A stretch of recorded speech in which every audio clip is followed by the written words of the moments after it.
80,000 కోట్లు అయ్యిందా? మొత్తం కేసీఆర్ తిన్నాడా? అది చేసిండా ఇది చేసిండా? మరి ఈ ఒక్క పిల్లర్కి ఎంత అవుతుంది రేవంత్ రెడ్డి? ఈ పిల్లర్కి ఎంత అవుతుంది? ఈ తూములకి ఎంత అవుతుంది? ఆ లైట్లకి ఎంత అవుతుంది? నువ్వు పదే పదే కార్లు వేసుకొని హెలికాప్టర్లు వేసుకొని వచ్చినవే, మరి ఎవడబ్బా సొమ్మని కులుక్కుండా తిరుగుతున్నావు రేవంత్ రెడ్డి? మరి తాపకోసారి ఢిల్లీకి పరిగెడుతున్నావు, అమెరికా పోతున్నావు, నీ ముఖాన్ని చూసి ఎవరైనా పెట్టుబడులు ఇస్తారా? నీ వచ్చిరాని ఇంగ్లీష్ తోటి ఆ దావోస్ కంపెనీలు కూడా అటే పోయినాయి, అమెరికాకు పోయినావట కంపెనీలు. ఆ దొంగ కంపెనీలు పట్టుకొని ఏలాడుతున్నావు. వచ్చి 4 నెలలు అయింది.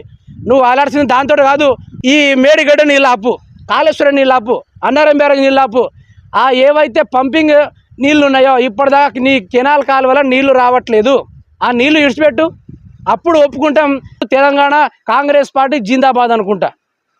కానీ మనకు రాదయి, మనకేమవచ్చు? ఇగో నెర్రెలు తప్ప మనకేం రావు.